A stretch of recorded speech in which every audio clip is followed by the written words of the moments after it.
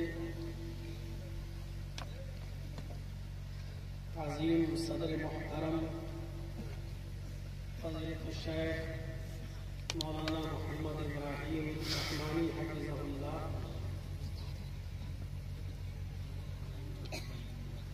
इस इजलास के नाज़िम शेख अब्दुर्रहीम अमीनी हफ़िज़हुल्लाह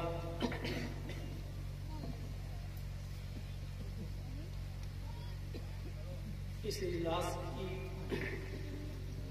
तारीफ लेने के लिए बेहद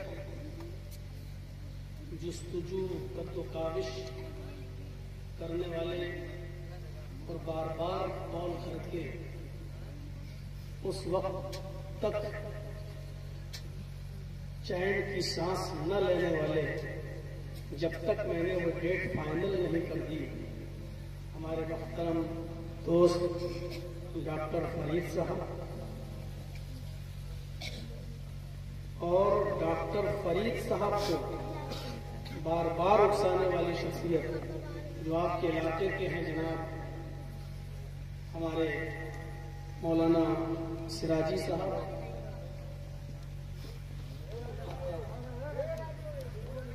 इब्राहिम साहब सिराजी जिन्होंने अपने शागिर्द डॉक्टर फरीद साहब को बार बार कहा कि जर्जी साहब से राब्ता कीजिए और उन्होंने बार बार राब्ता किया। बहरहाल ये तारीफ आपको मिली और अल्लाह रब्बुल आलमीन ने मुझे इस इजलास में पहुंचने की तौफीक बख्शी। स्टेज पर इतने उलमा हैं कि हम सबका एक एक करके नाम नहीं ले सकते।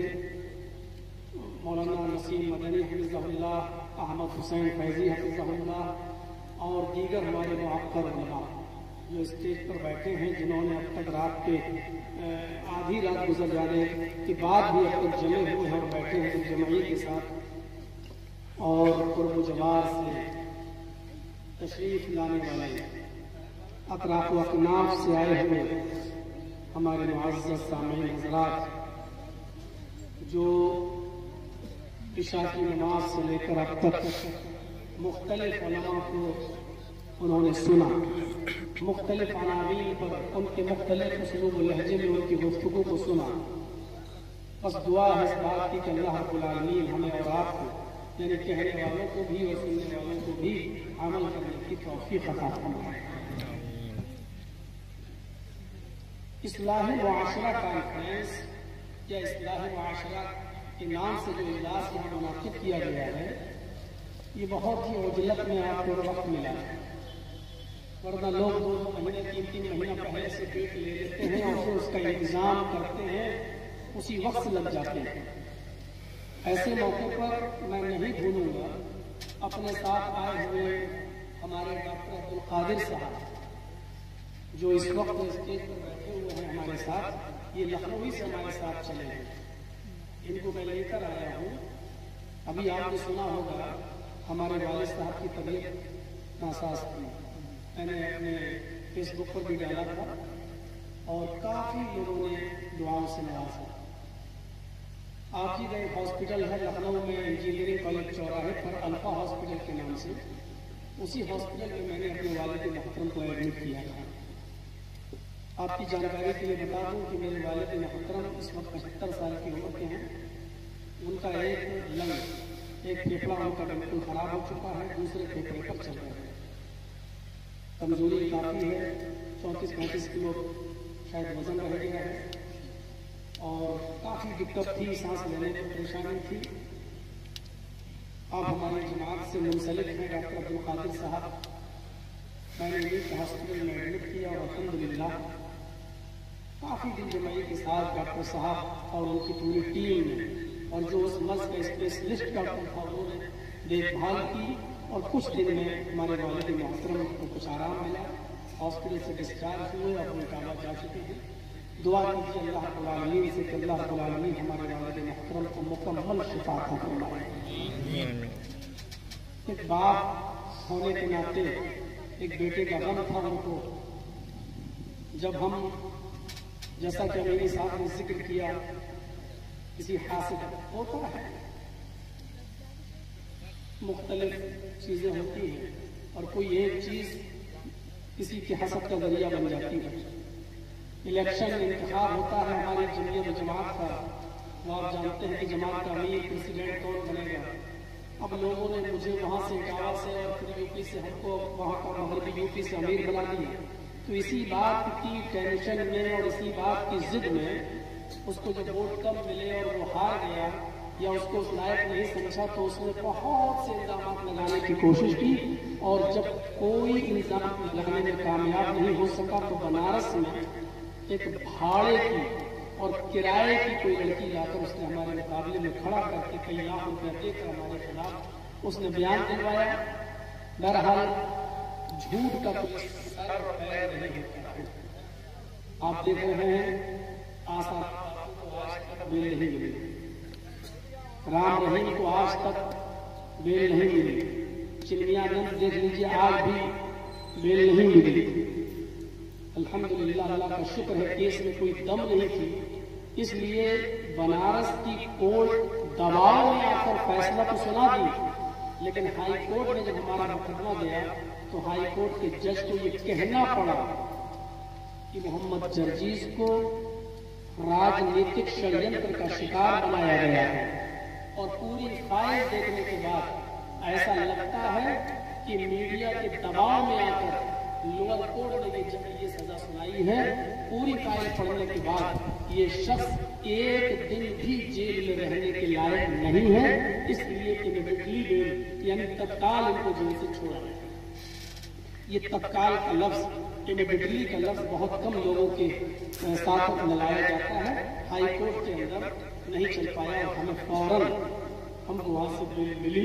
5-6 महीने, जिसको 10 साल की सजा सुना दी गई हो वो 5-5.5 महीने में बाहर आ जाए, ये बहुत बड़ी बात है। वरना हमारा दुश्मन तो ये चाह रहा था कि 10 पूरे करके निकले।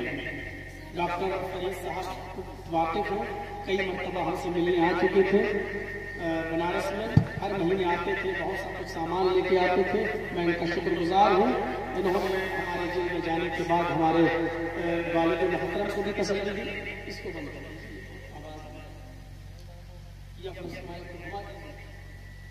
तसल्ली दी, हमारे बच्चों का भी ख्याल रखा।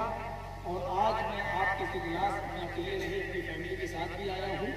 बच्चों की छुट्टी थी, जून में अक्सर स्कूल बंद रहते हैं, तो मैंने कहा चलो तो मैं अपनी फैमिली के साथ भी आया हूँ। मेरा छोटा बच्चा तो यही बैठा हुआ है, आप देख रहे हैं। इससे बड़ा बच्चा हमारा वहाँ है, वो दोनों स्टेज पर बैठे हुए हैं। दुआ कीजिए अल्लाह रब्बुल आलमीन इन बच्चों को भी नेक और सालिह बनाए। तो मेरे भाइयों, इस्लाह मुआशरा इस जो इजलास रखा है, मैं दुआ करता हूँ अल्लाह रब्बुल आलमीन से, जिन लोगों ने भी इसमें बढ़ चढ़कर हिस्सा लिया, जिन लोगों ने इसमें बढ़ चढ़कर हिस्सा लिया, जैसा भी अल्लाह रब्बुल आलमीन उनको दिन दूनी और रात चौगुनी तरक्की अता फरमाए। मौसम तो था कि कुर्बानी के मौजू पर कुछ बोला जाए, क्योंकि अब वही दिन शुरू होने वाले हैं। लेकिन फिर कुछ सोच कर मैंने सोचा कि इस्लाह मुआशरा नाम है इस इजलास का, तो उसी के ताल्लुक से कुछ बातें आपके सामने रखी। कुर्बानी के ताल्लुक से आप हर हफ्ते जुमे के खुतबों में आप अपने इलाके के उलमा से सुनते रहेंगे। अल्लाह रब्बुल आलमीन हमें किताब और सुन्नत की रोशनी में कुर्बानी करने की तौफीक अता फरमाए। इस्लाह मुआशरे में बहुत सी हमारे समाज में बहुत सी बुराइयां पाई जाती हैं। एक बड़ी बुराई ये है जिसकी वजह से मुआशरे में और बुराइयां भी जन्म ले रही हैं, कि आपस में हमारा रहन सहन, उठना बैठना, चलना फिरना, आपसी ताल्लुकात अब वो नहीं रहे जैसे होना चाहिए। भाईचारगी खत्म हो गई। जो कभी दौर था कि अगर कोई उठ रहा है तो हम उसकी हेल्प करके उसको और उठा दें, अब तो ये सूरत हाल है कि अगर कोई आदमी थोड़ा सा गिरा है तो हम उसको टांग पकड़कर खींचकर पूरी तरीके से गिराएं। आज हम इस नतीजे पर पहुंच चुके हैं कि जर्जीस साहब ने अगर कहीं चाय की दुकान खोली है और कोई देख रहा है कि इसकी दुकान अच्छी चल रही है, तो अब वो जर्जीस साहब का खाता पीता नहीं देख सकता है, वो जर्जीस साहब के बगल में अपनी एक और दूसरी चाय की दुकान खोले। एक कपड़े की दुकान ऑलरेडी है, अगर अच्छी चल रही है तो हम उसके बगल में अपनी दुकान एक और खोल के बैठ जाते हैं। एक स्कूल अच्छा चल रहा है तो क्यों ना हम स्कूल ही खोलकर उसकी तरह हम भी पैसा कमाएं और हम दूसरा स्कूल उसी के बगल में, उसी के पड़ोस में खोल लेते हैं। यानी कंपटीशन का था। ऐसे मौके पर कुरान हमें क्या तालीम देता है? कुरान की आयत पर गौर कीजिए। इन्नमल मुमिनूना इख्वा फअस्लिहू बैना अखवैकुम वत्तकुल्लाह लअल्लकुम तुरहमून। मोमिनों, मुसलमानों, तुम आपस में भाई हो। पहले लफ्ज पर गौर करें। इन्नमल मुमिनूना इख्वा, सारे मोमिन भाई हैं। गांव, शहर, करिया, बस्ती, सिटी कुछ नहीं, जो मोमिन है वो आपका भाई। अब चाहे वो सिद्धार्थ नगर का हो या गोंडा का, बलरामपुर का हो या तुलसीपुर का, बस्ती का हो या गोरखपुर का, लखनऊ का हो या दिल्ली का, इंडिया का हो या पाकिस्तान का, श्रीलंका का हो या नेपाल का, मिस्र का हो या सऊदीया का, इन्नमल मुअमिनूना इख्वा, सब मुसलमान भाई हैं। और आगे फिर दूसरी चीज पर गौर कीजिए, तो अस्लिहू बैना अखवैकुम, अगर आपस में भाइयों के दरमियान किसी मामले को लेकर कोई तजाद हो जाए,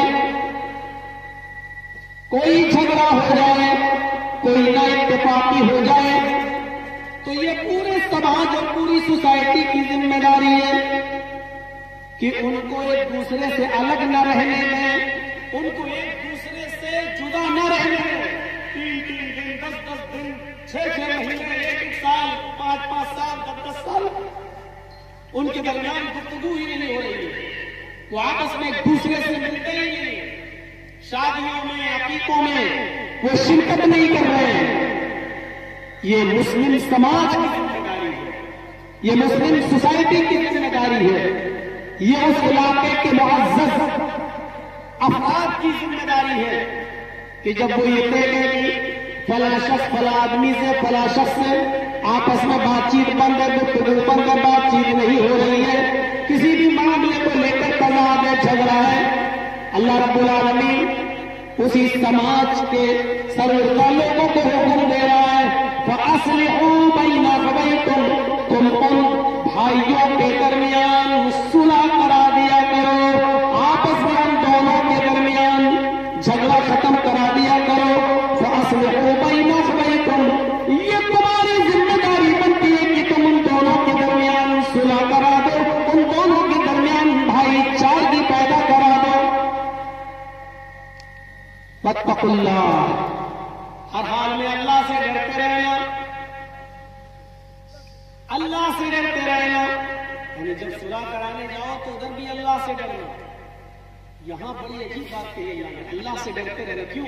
क्योंकि जब आप सुलह कराते हैं तो उस वक्त थोड़ी सी रियायत हो जाती है, तो आदमी आपस में लड़े हुए हैं, हमको और मौलाना इब्राहिम साहब को कह दिया गया सुलह कराओ, डॉक्टर फरीद साहब और नसीम मदनी साहब ने हम लोगों को 4 आदमी को कह दिया गया सुलह कराओ।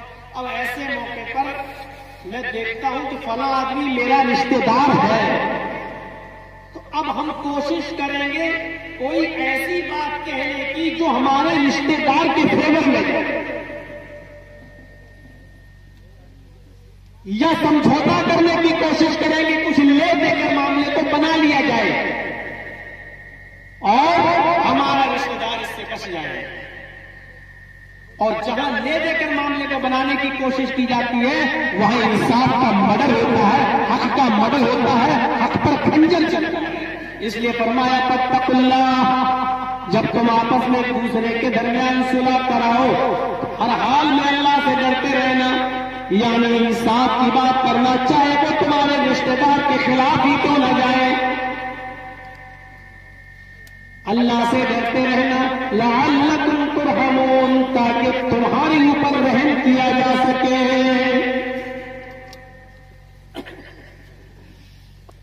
आपस में भाई,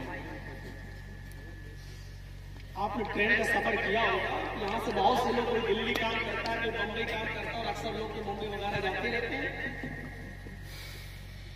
आपने देखा होगा कभी कभी सफर करते वक्त कितनी उनसियत हो जाती है आपस में लोगों से। ये डॉक्टर फरीद साहब कुछ दिन हमसे मिलने आ गए, देख लीजिए हमें कितनी हमदर्दी हो गई इनसे। जर्जी साहब दिल्ली से बैठे, कलकत्ता जाना है, हावड़ा, हमारी ट्रेन कानपुर और इलाहाबाद को क्रॉस करती हुई मुगल सराय स्टेशन पर पहुंची। देख रहा हूं कि हमारे बगल में भी एक साहब बैठे हुए हैं, माशाल्लाह उनकी भी दाढ़ी है, अलग सलैब हो गया, बातचीत होने लगी। आपका नाम? जी मोहम्मद जर्जीस। जर्जीस साहब ने पूछा, अच्छा भाई आपका नाम? साहब मोहम्मद असलम। ये माशाल्लाह। कहाँ जा रहे हैं? सब कलकत्ता जा रहा हूं। उन्होंने मुझसे पूछा आप कहाँ जा रहे हैं? सब मैं भी कलकत्ता जा रहा हूँ। और नसीहत बढ़ गई, चलो एक ही जगह के जाने वाले हैं, आप भी कलकत्ता उतरेंगे, मैं भी कलकत्ता उतरूंगा। अच्छा आप कलकत्ता में कहाँ जाएंगे? साहब मटिया बलोच। मैं भी नहीं जा रहा हूँ। चलिए और नसीहत बढ़ गई। ये थोड़ी सी मुलाकात जो अभी 24 घंटे की भी नहीं है, इतनी सी मुलाकात ने हमें एक दूसरे का इतना हमदर्द बना दिया है। जब मैं स्टेशन उतरता हूँ, गाड़ी किसी स्टेशन पर रुकी है, मैं पानी भरने के लिए स्टेशन पर उतरता हूँ, तो मेरा सामने बर्थ वाला आदमी वो मेरे सामान की हिफाजत कर रहा है। जब वो स्टेशन पर उतरता है तो मैं उसके सामान की निगरानी कर रहा हूँ। मैं सोता हूँ, उसकी आंख खुलती है रात में, वो अपने सामान को देखता है, साथ में मेरा भी सामान देख लेता है कहीं इसके सामान को भी किसी ने नुकसान तो नहीं पहुंचाया। मेरी आंख खुलती है, मैं अपना सामान देख लेता हूँ, साथ में उसका भी देख लेता हूँ कहीं हमारे भाई के सामान की चोरी तो नहीं हो गई। गौर कीजिए, इतनी सी मुलाकात में कितनी आशनाई हो गई। ये 24 घंटे का भी सफर नहीं, वो मेरे सामान की हिफाजत कर रहा है, मैं उसके सामान की हिफाजत कर रहा हूँ। यही कुरान कहता है, जब मामूली से सफर में 12, 13, 14, 15, 18, 20 घंटे और 24 घंटे के सफर में तुम एक दूसरे के इतने करीब आ जाते हो, इतनी हमदर्दी हो जाती है कि उसके सामान को अपने सामान की तरह और अपने सामान को उसके सामान की तरह समझने लगते हो। एक दूसरे को खिलाने और पिलाने लगता है। ये हमदर्दी एक समाजी जिंदगी के अंदर पूरी जिंदगी तुम्हारे सामने आनी चाहिए, तुम्हारे सामने रहनी चाहिए। एक मुसलमान दूसरे मुसलमान की जान और माल का मुहाफिज बन जाए। एक मुसलमान दूसरे मुसलमान अपनी जान जिस तरह समझता है दूसरे की जान को भी उसी तरह समझे। जिस तरह वो अपना नुकसान गवारा नहीं करता, दूसरे अपने भाई के नुकसान, अपने भाई के सामान के नुकसान को भी गवारा न करे। मेरे भाइयों, ये नसीहत है कुरान में, इन्नमल मुमिनूना इख्वा। पूछिए, अभी हमारे साथ डॉक्टर साहब आए हैं लखनऊ से, चंद मिनटों की मुलाकात, लखनऊ से बैठा, नौगढ़ उतरा, आके सिद्धार्थ नगर, और मुझे तो बस्ती, गोंडा, सिद्धार्थ नगर, तुलसीपुर, बलरामपुर हर आदमी पहचानता है, जबकि मैं टोपी नहीं लगाया हुआ था। मेरी सीट पर आकर, मेरी बर्थ पर आकर लोगों ने सेल्फी लेना शुरू कर दी, गाड़ी में, ट्रेन के अंदर। अरे अब जी साहब, अब मैं पैंट शर्ट भी नहीं पहने हुए था, मैं तो कुर्ते पैजामा में था, पहचान रहे, सेल्फी ले रहे। इतने से सफर में इतनी आशनाई हो जाती है। मैं पानी भरने उतर रहा हूँ, वो साथ पानी की बोतल खरीद कर मुझे दिए दे रहा है, पैसा मैं दे रहा हूँ, लेने के लिए तैयार नहीं साहब, इतना तो खिदमत का मौका दे दो। चाय पीने के लिए चाय ले रहा हूँ, दूसरा आदमी चाय का पैसा मुझे नहीं देने दे रहा, नहीं साहब मैंने दे दिया, चाय वाला बोला पैसा पेमेंट हो गया। गौर करो कि चंद लम्हों की मुलाकात एक दूसरे को इतना करीब कर देती है। आप मुसलमानों, तुम जिस समाज में रहते हो वहां भी मुसलमानों का मयार यही रहना चाहिए, इन्नमल मुमिनूना इख्वा। सारे मुसलमान आपस में भाई भाई है, एक दूसरा सब एक भाई है। कोई मुसलमान ऐसा नहीं है, सब भाई है। ये अलग बात है कि भाइयों में तजाद हो सकता है, भाइयों में झगड़ा हो सकता है, भाइयों के अंदर जो है किसी के मामले में इख्तिलाफ हो सकता है। कुरान उसी की वजाहत कर रहा है, कह रहा है फअस्लिहू बैना अखवैकुम। जब दोनों भाइयों में तजाद हो जाए, तनाज़ा हो जाए, झगड़ा हो जाए, इख्तिलाफ हो जाए, तो ऐ समाज के सरूरदा लोगों, ऐ हाकिमों, ऐ प्रधानों, ऐ प्रमुखों, ऐ मुखियाओं, ऐ गांव में मुअज़्ज़ज़ हस्तियां कहलाने वालों, तुम्हारी जिम्मेदारी बनती है कि उन दो भाइयों को आपस में एक दूसरे को ज्यादा दिन तक जुदा न रहने दो, ज्यादा दिन तक अलग न रहने दो। फअस्लिहू बैना अखवैकुम, तुम उन दोनों के दरमियान सुलह करा दिया करो। उलमा बैठे पूछो, अल्लाह के नबी सल्लल्लाहु अलैहि वसल्लम ने फरमाया, अगर दो मुसलमानों को आपस में मिलाने के लिए तुमने बहुत कोशिश की, लेकिन वो आपस में मिल नहीं रहे और तुम्हें ये मालूम है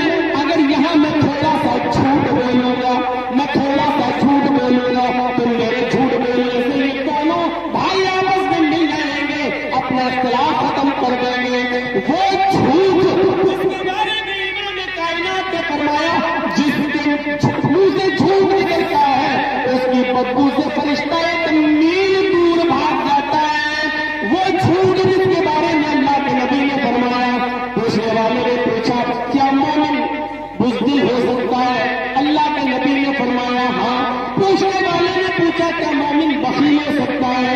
अल्लाह के नबी ने फरमाया मोमिन बखील भी हो सकता है।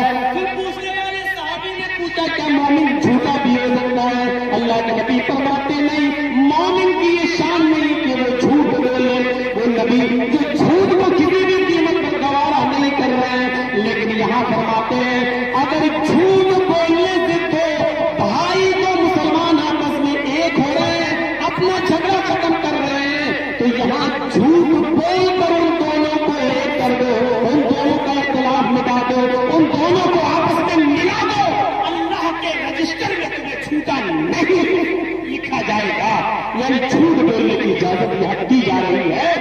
और कीजिए झूठ कितना बड़ा जुर्म है, कितना बड़ा जुर्म। और उलमा से पूछिए ये कबीरा गुनाहों में से है, बगैर तौबा के माफ नहीं होता। लेकिन इस कबीरा गुनाह को भी दो मुसलमान भाइयों के इख्तिलाफ को खत्म करने के लिए जानबूझकर भी अगर झूठ बोलना पड़ रहा है तो यहाँ झूठ बोला जा सकता है, इजाजत है शरीयत में।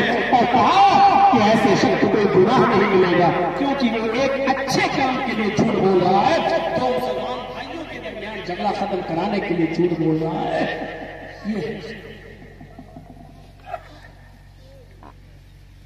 इस्लामी रिश्ता, ईमानी रिश्ता खूनी रिश्ते से बढ़कर होता है। एक आपका सगा भाई और एक इस्लामी भाई, एक ईमानी भाई। इन दोनों रिश्तों में ईमानी रिश्ता ज्यादा मजबूत होता है। अगर से मोहब्बत आपको सगे भाई से होगी। आपने ग़ज़वा बद्र का नाम तो सुना होगा, जो पहली जंग हुई थी। ग़ज़वा बद्र के अंदर जब 70 काफिरों को कैद किया गया, तो सुनिए आप ताज्जुब करेंगे। 70 काफिरों को कैद किया गया। उन काफिरों में एक काफिर का नाम था अदी इब्न उमैर। जानते हो अदी इब्न उमैर कौन थे? हजरत मुसाब इब्न उमैर के भाई। हजरत उमैर के दो बेटे, एक का नाम मुसाब, एक का नाम अदी। बाप एक उमैर के दो बेटे, एक का नाम मुसाब, एक का नाम अदी। मुसाब ने जंगे बद्र में मोहम्मद रसूलुल्लाह का साथ दिया और अदी ने जंगे बद्र में अबू जहल का साथ दिया। एक भाई नबी के हक में और एक भाई नबी के खिलाफ। जब 70 काफिरों के पैरों में बेड़ियां डाली जा रही थी, अल्लाह के नबी ने मुतय्यन कर दिया था। एक सहाबी से कहा जाओ 10 काफिरों के पैरों में बेड़ियां डालो, दूसरे से कहा तुम 10 के पैरों में बेड़ियां डालो, तीसरे से कहा तुम 10 के पैरों में बेड़ियां डालो।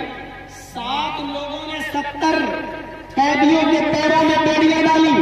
बेड़ियां डालने वाला एक और उसका असिस्टेंट एक, यानी 7 दूनी 14। जब अदी इब्न उमैर के पैरों में बेड़ियां डालने का नंबर आया, जब अदी इब्न उमैर के पैरों में बेड़ियां डालने का नंबर आया, तो जो सहाबी उनके पैरों में बेड़ियां डाल रहे थे, सुनिएगा, जो सहाबी उनके पैरों में बेड़ियां डाल रहे थे, हजरत मुसाब इब्न उमैर उसी सहाबी के पास खड़े थे। जब वो सहाबी बेड़ियां डालने लगे तो मुसाब इब्न उमैर कहते जा रहे थे ऐसे डालो, यहां से टाइट करो, यहां से पोर्ट को कस दो। देखो ये बड़ा शातिर है, ये लोहे की कील से बेड़ियां तोड़ लेता है, बेड़ियां तोड़ने में माहिर है। अगर आपने थोड़ी सी सुस्ती कर दी तो ये बेड़ी तोड़ देगा। यहां से टाइट करो, यहां से कसो, ये बोल्ट यहां से कसो। सगा भाई अपने भाई के खिलाफ बोल रहा है। मुसाब इब्न उमैर उस सहाबी से कह रहे हैं कि यहां से कसो, यहां से टाइट करो, ऐसे करो, ऐसे करो, वरना ये यहां से खोल लेगा, ये करेगा, बड़ा माहिर है, चोरी करने में बड़ा माहिर है, बेड़ियां तोड़ने में बड़ा माहिर है। अदी इब्न उमैर ने देखा मेरा भाई को मशवरा दे रहा है और ये तो कहीं का नहीं छोड़ रहा मुझे। तो आदि इब्न उमैर ने सख्त लहजे में कहा, आए मुसअब, शर्म आती है तुझे भाई कहने। उस काफिर भाई ने कहा, आए मुसअब, शर्म आती है तुझे भाई कहने में। कैसा भाई है तू? इसको मशवरा दे रहा है, पैरों में बेड़ियां और कैश फंसा रहा है हमें। कैसा भाई है तुझे, शर्म नहीं आती? हज़रत मुसअब इब्न उमैर ने कहा, खामोश, चुप, नहीं है तू मेरा भाई। अपने सगे भाई से क्या कह रहे हैं मुसअब इब्न उमैर? नहीं है तू मेरा भाई। आदि ने कहा, मैं तुम्हारा भाई नहीं हूं। आए मुसअब, क्या तुम उमैर के बेटे नहीं हो? क्या तुम्हारा बाप उमैर नहीं है? क्या उमैर का खून तुम्हारी रगों में नहीं दौड़ रहा है? हज़रत मुसअब इब्न उमैर ने कहा, हाँ यादी, ये सच है कि तेरी रगों में भी उमैर का खून है और मेरी रगों में भी उमैर का खून। ये सच है कि तू भी मेरे बाप का बेटा है और मैं भी अपने बाप का बेटा हूं। आयादी, ये सच है कि मेरा और तेरा बाप एक है, लेकिन भाई की जहां तक बात है, तू मेरा भाई नहीं। खून दौड़ रहा है तो क्या हुआ? तेरे नाम के आगे बाप का नाम भी जुड़ा हुआ है तो क्या हुआ? मेरे नाम के आगे भी उमैर का नाम जुड़ा है, लेकिन तू मेरा भाई नहीं है। आए आदि, जानना चाहता है मेरा भाई कौन है? आए आदि, मेरा भाई वो है जो तेरे पैरों में बेड़ियां डाल रहा है। आए आदि, मेरा भाई वो है जो तेरे पैरों में बेड़ियां डाल रहा है। आए आदि, मेरा भाई वो इसलिए क्योंकि उसने कलमा पढ़ा है, अशहदु अल्ला इलाहा इल्लल्लाह व अशहदु अन्न मुहम्मदन अब्दुहु व रसूलुहु। उसने कलमा पढ़ा, मैंने भी कलमा पढ़ा। मेरा भाई वो है जो कलमा पढ़ता है। मेरा भाई वो है जो मोहम्मद रसूलुल्लाह को अपना रसूल मानता है। मेरा भाई वो है जो मोहम्मद के रब को अपना रब मानता है। मैं भी मोहम्मद के रब को अपना रब मानता हूं। मेरा भाई, इस वाक़े से आप अंदाजा लगा सकते हैं कि हज़रत मुसअब इब्न उमैर ने उस सहाबी को ज्यादा तरजीह दी जो उसके पैरों में बेड़ियां डाल रहा था, क्योंकि वो कलमा पढ़ता था, अशहदु अल्ला इलाहा इल्लल्लाह। अपने सगे भाई को ये कहकर रिजेक्ट कर दिया, तू मेरा भाई नहीं है। काहे का भाई?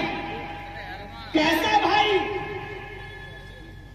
खूनी रिश्ता उतनी अहमियत नहीं रखता जितना ईमानी रिश्ता अहमियत रखता है। यहाँ जितने बैठे हैं बताओ ईमानदारी के साथ, यहाँ जितने बैठे हैं बताओ ईमानदारी के साथ, सब ईमानी रिश्ते से भाई भाई हैं कि नहीं? कलमा हो मुसलमान है, फिर क्या बात है? जब इस्लामी रिश्ता, ईमानी रिश्ता खून के रिश्ते से ज्यादा अहमियत रखता है, तो फिर क्या बात है? फिर अपने ही ईमानी रिश्ते के भाई से कैसा कंपटीशन, उसको नुकसान पहुंचाना कैसा, उससे मुकाबला करना कैसा, उसको गाली देना कैसा, उससे झगड़ना कैसा, उसी के खिलाफ, उसी के बगल में अपनी दुकान खोलकर उसको परेशान करना, उससे कंपटीशन करना कैसा? आइए मैं आपको अल-बिदाया व निहाया से हाफिज इब्न कसीर की किताब अल-बिदाया व निहाया से एक वाक़या बयान करता हूं। क्या जमाना था, दो सहाबी रसूल हैं, सहाबी जिन्होंने नबी को अपनी आंखों से देखा, दो सहाबी, और दोनों सहाबी की दुकान पास पास, दोनों भाइयों की दुकान पास पास। इस सहाबी के भी कपड़े की दुकान ये, इस सहाबी की भी कपड़े की दुकान ये। एक कस्टमर आता है कपड़ा खरीदने के लिए, एक कस्टमर आता है कपड़ा खरीदने के लिए, एक सहाबी की दुकान में जाता है, कपड़ा दिखाओ। आप कपड़ा देखा, तय हुआ, लेके चला आया, कपड़े का एक थान खरीद लिया। थोड़ी देर के बाद एक और कस्टमर आया, दूसरा थान उसने बेच दिया। थोड़ी देर के बाद एक और कस्टमर आया, उसी दुकान पर गया, उसने बातचीत की और उसने तीसरा थान खरीद लिया। चौथी बार एक और कस्टमर आया, जिस सहाबी की दुकान पे बार बार कपड़ा खरीदने गया और कस्टमर आ रहा है, उसी दुकान पर चौथा कस्टमर भी पाया गया। लेकिन अब दुकानदार सहाबी ने सोचा, या अल्लाह, मैं सुबह से बैठा हूं, ज़ुहर का वक्त हो गया है, मुझे मालूम है कि मेरे कपड़े के 3 थान बिक चुके हैं, मेरी मजदूरी इतनी हो चुकी है, मुझे इतना प्रॉफिट हो चुका है कि आज का खाना आराम से घर पे पक जाएगा, चूल्हा जल जाएगा, मेरे बीवी और बच्चे आराम से खाना खा लेंगे।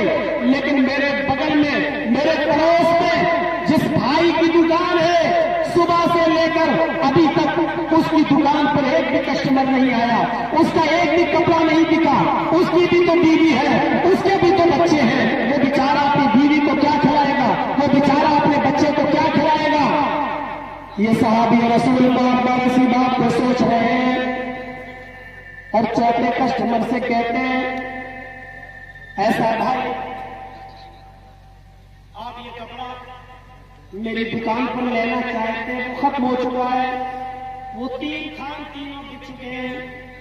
अब वैसा ही बल्कि उससे भी अच्छा कपड़ा मेरे भाई की दुकान पर मौजूद है, वो पड़ोस में आप चले जाइए और वहां से खरीद लीजिए, मुझसे भी अच्छा कपड़ा वहां मिल जाएगा आपको। और उसने वहां रेफर कर दिया और उस सहाबी ने भी कपड़ा बेच दिया, उसकी भी मजदूरी हो गई, उसकी भी कुछ इनकम हो गई। क्या ये तसव्वुर आज के दौर में किया जा सकता है? इन्नमल मुमिनून इख्वा का तकाज़ा क्या है? 3 कपड़ा मेरे बिक चुके हैं, मेरी बीवी बच्चे खा लेंगे, हो गया, इसका एक भी नहीं बिका। मेरे पास आने वाले कस्टमर को मैंने उसके पास भेज दिया, जाओ, वो हमसे भी अच्छा कपड़ा बेचता है, उससे ले लो, और उसने दूसरे का कपड़ा बिकवा दिया। ये कौन सा तसव्वुर था? हमारे नबी तो ये तालीम देने आए थे कि तुम दूसरे की बेहतरी अपने अंदर पैदा करो, और यही तो गमख्वारी थी, यही तो इस्लाम की तालीम थी। इस्लाह मुआशरा इजलास के हवाले से हमें गौर करना चाहिए और सोचना चाहिए, क्या ये चीज है हमारे मुआशरे में? इस्लाम क्या कहता है? आज ये भाईचारगी खत्म हो चुकी है।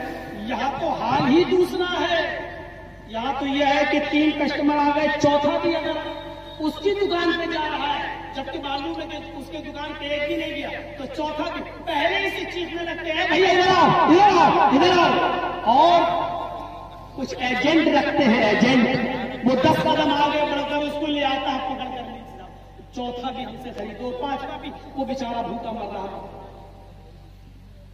कितना खाओगे, क्या करोगे?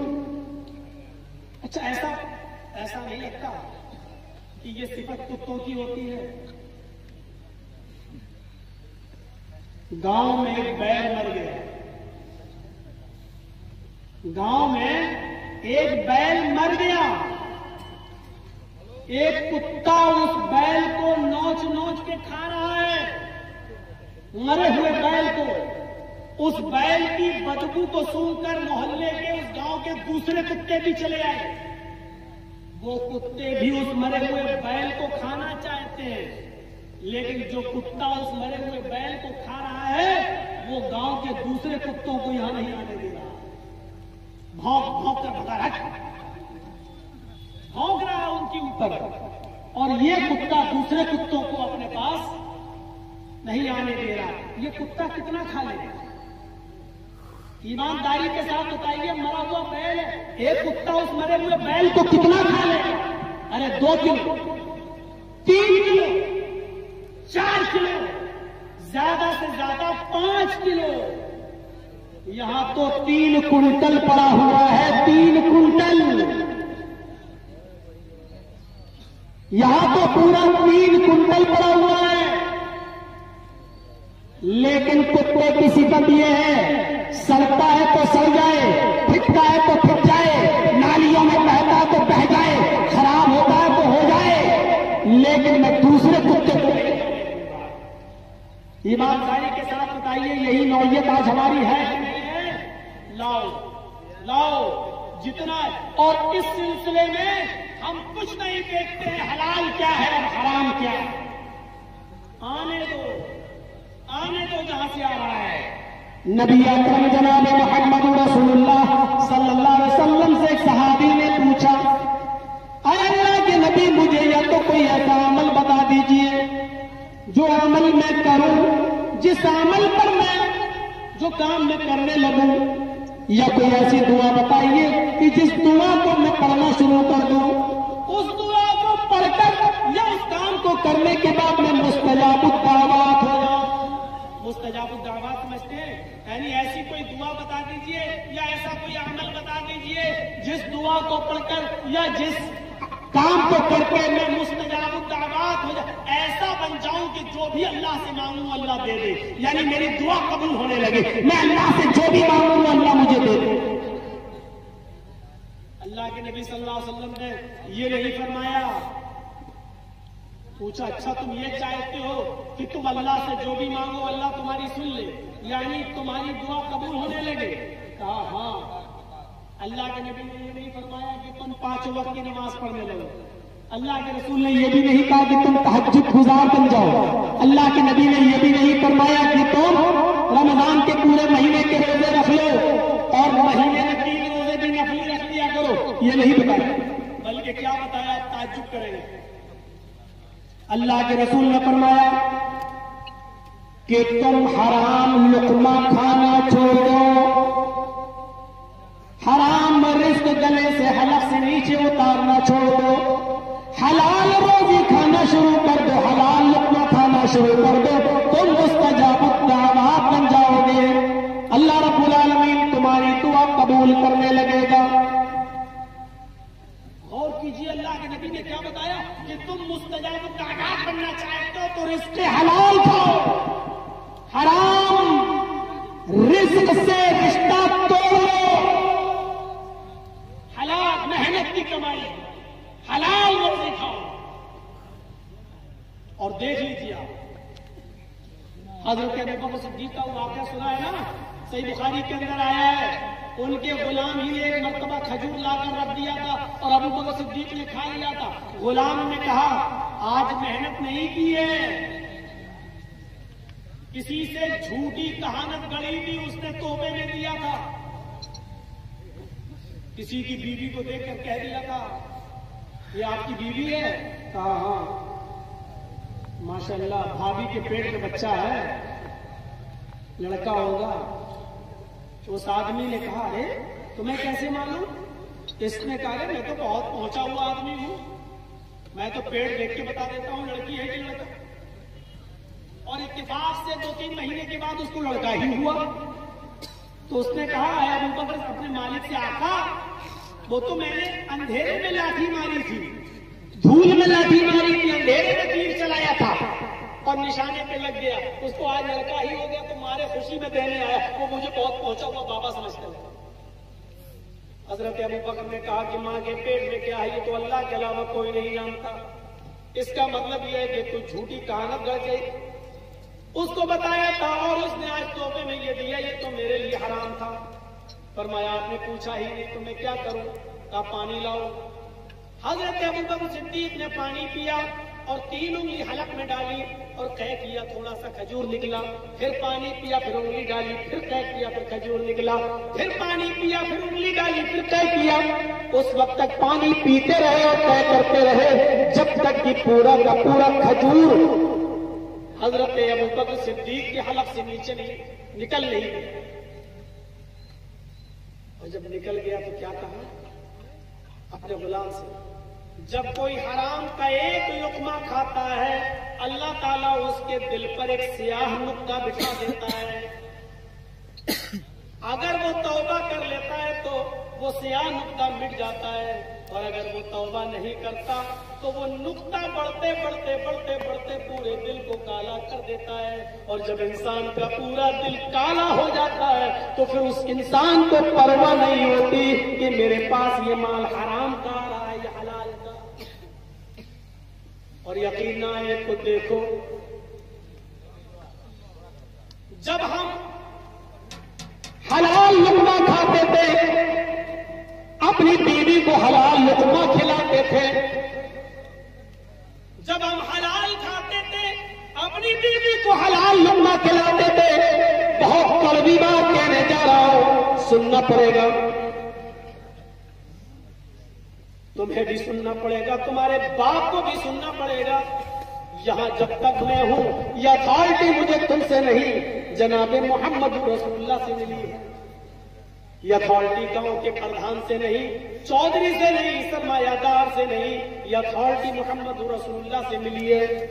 जब हम हलाल लुकमा खाते थे और अपनी बीवियों को हलाल लुकमा खिलाते थे, तो इब्ने तैमिया, हमारी बीवियों के माओ के पेट से इब्ने तैमिया पैदा होते थे, इब्ने कय्यिम पैदा होते थे, अहमद इब्ने हंबल पैदा होते थे, इमाम मालिक पैदा होते थे। जब हलाल लुकमा खाते थे तो मुत्तकियों, परहेजगार शख्सियतें और बुजुर्ग पैदा हुआ करते थे हमारी माओं के पेट से। और जब हमने हराम लुकमे खाना शुरू किए और अपनी बीवियों को भी हराम लुकमा खिलाना शुरू किया, तो माफ कीजिएगा, टिकटॉक पे डांस करने वाली डांसरें और नाचने वाली लड़कियां और बेटे हमारे घरों में पैदा हो रहे हैं। ये माले हराम है। बाप बड़ा खुश होता है अपनी बेटी को टिकटॉक पे डांस करते हुए देखता है, माशाअल्लाह मेरी बेटी क्या डांस करती है, जमाने के साथ कदम से कदम मिलाते चलते। कितनी डिबेट चल रही है। ये डिबेट करने वाले पागल नहीं है, उस डिबेट में जाने वाले हम जैसे कठमुल्ला वो पागल है। कोई जरूरत ही नहीं है इन कठमुल्लाओं की उस डिबेट में जाने की। जब तुम जानते हो कि आज के इस दौर में पूरी मीडिया उठी हुई है, तुम क्यों जा रहे हो? 72 हुरों में डिबेट चल रही है। लो साहब, ये 72 हुए, इनको उनसे मतलब नहीं है। ये सिर्फ ये दिखाना चाहते हैं कि देखिए, ये इस्लाम मुसलमानों को नमाज और पढ़ने का हुक्म और रोजा रखने का हुक्म भी देता है, तो ये मुसलमान इस लालच में पड़ते हैं कि उनको जन्नत के अंदर 72 हूरें मिले, यानी हूरों के लालच में इबादत करते हैं। ये दिखाना चाहते हैं इस डिबेट के जरिए। मेरे ऊपर अगर हाई कोर्ट की तरफ से लगी हुई कुछ बंदिश न होती तो मैं बताता कि तुम्हारी किताबों में ये काम करने पर कितनी कितनी अप्सराएं देने का लालच दिया गया है। ऋग्वेद में, यजुर्वेद में, अथर्ववेद में, मनुस्मृति में, कि तुम्हारी बीमारी मर जाती है, छुरी का दिल तुम्हें दिया गया। हमारे यहाँ तो सिर्फ 72 है, तुम्हारे यहाँ तो एक एक नेक काम करने पर 1,000 अप्सराएं देने का लालच दिया गया। लेकिन मैं उस तरफ जाना नहीं चाहता। हमारे काम से तुम्हें क्या मतलब? जब तुम हमारे इस्लाम को मानते ही नहीं हो तो तुम्हें क्यों डिबेट करने की जरूरत पड़ रही है उस पर? मैं कब कह रहा हूं कि तुम मानो? मैं कब कह रहा हूं कि नमाज पढ़ो और 72 हुरों को लेने जाओ? भाई हमारा अकीदा हम मानते हैं, हमारे अकीदे पर तुम्हें एतराज क्यों हो रहा है? तुम्हारा अकीदा है जुआ खेलोगे तो भैंस का जन्म होगा, हमने कभी एतराज किया? तुम्हारा अकीदा है, मनुस्मृति में लिखा है कि चोरी करोगे तो मरने के बाद बिल्ली बनाए जाओगे, हमने कभी एतराज किया? ये बुरा काम करोगे तो बंदर बनाए जाओगे, ये काम करोगे तो सुअर बनाए जाओगे, हमने कभी एतराज किया? अरे हमारे यहाँ तो यह कि मरने के बाद 72 हूरें मिलेंगी। चलो हमारे यहाँ ये काम करो तो कम से कम, अरे भाई अल्लाह ताला ने, ऊपर वाले ने हर शख्स के दिल में, औरत के दिल में मर्द की और मर्द के दिल में औरत की मोहब्बत को रखा है। अगर ये लालच दे दिया आपको एतराज है, अब हम डिबेट करने लगे कि बताइए ये काम करोगे तो बंदर बनोगे, ये काम करोगे तो सुअर बनोगे, तो आप कहोगे साहब हमारा अकीदा तुम्हें नहीं मानना तो मत मानो। तो आपका अकीदा है, मुझे एतराज नहीं है। अकीदे पर आपको क्यों एतराज हो रहा है? क्यों डिबेट कर रहे हैं आप उसके ऊपर? क्यों करा रहे हैं आप डिबेट उसके ऊपर? लेकिन कराएंगे क्योंकि उनकी रोजी रोटी वहीं से चलती है। ये हड्डियां कहां से डाली गई है मुझे अच्छी तरीके से मालूम है। और मीडिया के बारे में तो हमारी तकरीर आपने सुनी हुई होगी, पुरानी तकरीर उठा के देख लेना। कोई आदमी अगर जमुना में गंगा में डूब के मर रहा है और मीडिया वाले वहां पहुंच जाएं और देख रहे हैं कि आदमी डूब रहा है, जल्दी से जाओ उसको बचा लूं, तो मीडिया वाला डूबते हुए आदमी को बचाएगा नहीं, अपना कैमरा फेंक कर नहीं उसको डूबते हुए आदमी को बचाएगा नहीं, बल्कि वो डूब रहा है तो उसके मुंह में माइक घुसेड़ के पूछेगा डूबते हुए कैसा लग रहा है, इस वक्त आप कैसा महसूस कर रहे हैं, इस वक्त आपको कैसा लग रहा है। ये है आज की मीडिया। उस डूबते हुए आदमी के मुंह में भी माइक घुसेड़ के पूछेगा, वो कहेगा बच्चा मैंने पहले निकाल कर जूता मार के बताऊंगा कि कैसा लग रहा है, तुझे धक्का देते डुबो दूंगा फिर पूछूंगा अब बता कैसा लग रहा है। तो आजकल की मीडिया ये है और इतनी गालियां खा रहे हैं, इतनी गालियां खा रहे हैं, लेकिन क्या करें, हराम माल लोगों को बेशरम बना देता है। हराम माल लोगों को बेशरम बना देता है।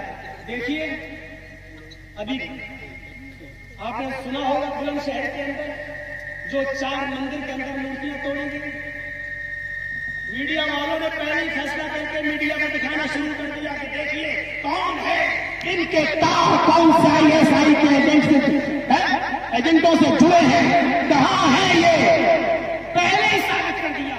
और बाद में वहां के SP ने बताया कि ये चारों पकड़े गए लोग हिंदू हैं, मुसलमान नहीं है। तब देखो बेचारा ऐसे शर्म की वजह से सर झुकाए हुए, लेकिन माफी मांगने की हिम्मत उसकी तब भी नहीं है। और तुम्हें मालूम है जब मीडिया इतनी बेशरम हो चुकी है तो ये गाड़ी वाले कटमिल्ला वहां पहुंच के जाते हैं 5,000 रुपए के लालच, सिर्फ एक डिबेट का 5,000 रुपए मिलता है और उसी में चले जाते हैं। अरे तुम्हें कौन भेज रहा है, कौन सी तंजीम तुम्हें भेज रही है?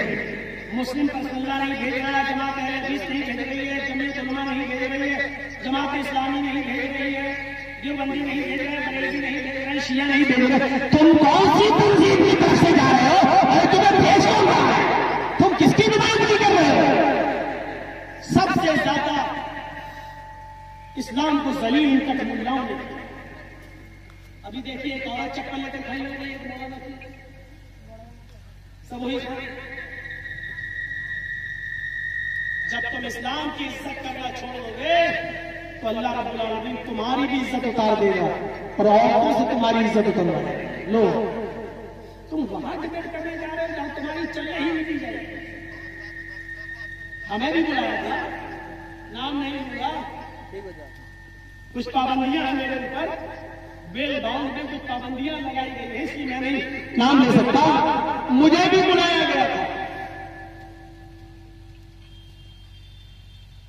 थोड़ी देर के बाद एक सवाल आ गया मेरे पास, ये आपसे सवाल किए जाएंगे। मैंने कहा यार सवाल तो बड़े सख्त है यार। मैंने कहा कोई बात नहीं। 5 मिनट के बाद एक दूसरा लेटर आ गया मेरे पास। मैंने कहा ये क्या है? कहा ये सवाल किए जाएंगे, आप ये जवाब देंगे। मैंने पढ़ा, मैंने कहा सवाल भी तुम्हारा जवाब? कहने लगे हाँ, सवाल ये होगा जवाब ये देना है। मैंने कहा मेरा फायदा? बोले आप पहली बार आए हो, आपको 10,000 रुपए दे देंगे। मैंने वहीं पर खड़ा और मैंने कहा ये तो मैंने सीखा, ये सवाल भी तुम्हारा जवाब, सवाल तुम करो जवाब मैं दूंगा। आपने इसमें जो पहला सवाल किया है कि इस्लाम ने औरत को 4 दीवारी के अंदर बंद क्यों कर दिया है, औरत को आजादी क्यों दी गई, इसका जवाब आप जो मुझको से दिलवा रहे हैं ये नहीं दूंगा। इसका जवाब मैं ये दूंगा कि रामचंद्र जी के छोटे भाई लक्ष्मण ने भी अपनी भाभी सीता का चेहरा नहीं देखा। राम की पत्नी सीता जी भी अपनी 4 दीवारी में क्यों रहती थी? उन्होंने अपने आप को अपने देवर के सामने पेश क्यों नहीं किया? देवर छोटे भाई ने रामचंद्र जी के अपनी सगी भाभी का चेहरा नहीं देखा, क्यों? से मेरा चैनल बंद होने का ऑर्डर आ जाएगा, आप जाइए, हम आपसे डिबेट नहीं करा सकते हैं। अल्लाह की कसम, उस अल्लाह को गवाह बना के कहता हूँ, उस अल्लाह की कसम खा के कहता हूँ, उसमें का नहीं बोला मौलाना साहब ये जवाब आप दोगे तो मेरे भी 2 दिन में मेरा चैनल बंद हो जाएगा। अब जाइए, अब आप समझ लीजिएगा, सवाल भी उनके होते हैं और जवाब भी उनके होते हैं। और जवाब ऐसे होते हैं कि आपके मुंह से ऐसा जुमला निकल जाए जिससे हमारे हिंदू भाई भाग जाए। ऐसा जवाब उसमें होता है, खास तौर पर भड़काने वाला। तो इस जब मैंने ये जवाब बताया तो कहने लगा नहीं तो गलत हो जाएगा यार, आप मैं इस्लाम के बारे में कहूंगा, हिंदू धर्म के बारे में कहेंगे कि उसमें भी पड़ता है। मैंने कहा बिल्कुल तो होगा ही। उसमें तो जब हम हलाल लुक़मा खाते थे